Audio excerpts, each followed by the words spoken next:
तार लगाए कैसे चल सकता है? कैलाश और कमला डरते डरते टीवी के पास जाते हैं। उनको टीवी में वही अंधेरा कमरा दिखता है जिसमें एक भयानक शक्ल के भूत ने एक बच्चे को पकड़ रखा होता है।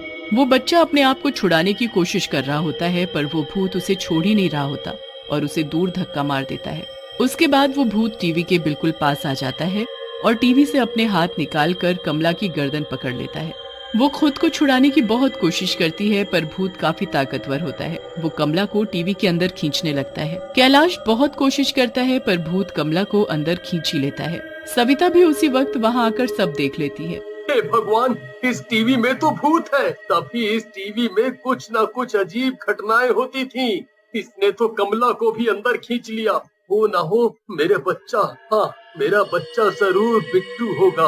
अब मैं क्या करूं, कैसे इनको बचाऊं? हम माँ और बिट्टू को जरूर बचा लेंगे। एक काम करते हैं, हम अब से यहीं बैठकर इस टीवी के दोबारा चालू होने का इंतजार करते हैं। अब दोनों वहीं बैठकर उस टीवी के दोबारा चालू होने का इंतजार करते हैं। अगली रात जब टीवी वापस चालू होता है तो वही भूत वापस टीवी पर आ जाता है। वो एक अंधेरे कमरे में कमला के माँ बाप और बिट्टू एक कोने में बुरी हालत में पड़े थे। सविता हिम्मत करके उस टीवी के पास जाती है और ध्यान से उस कमरे को देखती है। उस कमरे में एक तस्वीर टंगी होती है जिसमें उसके चाचा चाची की फोटो लगी होती है। देखो बाबूजी, चाचा चाची की फोटो। चलो जल्दी उनके घर चलो, ये सब कुछ जरूर चाचा चाची से जुड़ा हुआ है। दोनों उसी वक्त चाचा चाची के घर जाते हैं और चाची को अपने घर लेकर आते हैं। ये क्या है? ये टीवी तुम्हारे घर में कैसे आया? मैं घर जा रही हूँ। सच सच बताओ, ये भूत चाचा का है ना?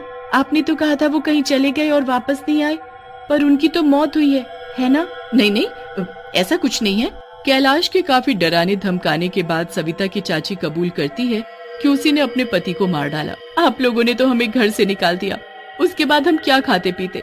ये तो इतने बीमार रहते थे कि इनसे कुछ होना नहीं था। इसके बाद मैंने सोचा मैं दूसरी शादी क्यों ना कर लूं, पर इनके होते हुए वो भी नामुमकिन था। इसलिए मैंने इनको बांधकर ऊपर एक कमरे में बंद रखा। बल्कि आज भी इनकी लाश वहीं उस कमरे में है। वहाँ एक टीवी था और कुछ और भी सामान था जो मैंने कबाड़ी को बेच दिया था। मतलब चाचा का भूत उस टीवी में आ गया और वो टीवी गलती से हमने खरीद लिया। और मैंने तुमको इसलिए निकाला क्योंकि तुम दोनों ने चोरी करके मेरी दुकान ही बंद करवा दी और हमारे इतने बुरे दिन आ गए। ये वक्त इन सब बातों का नहीं है, माँ और बिट्टू को बचाने का है।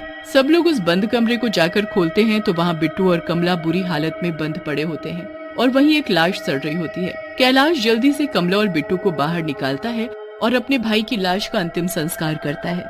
उसके बाद सब ठीक हो जाता है और उस टीवी से वो भूत गायब हो जाता है।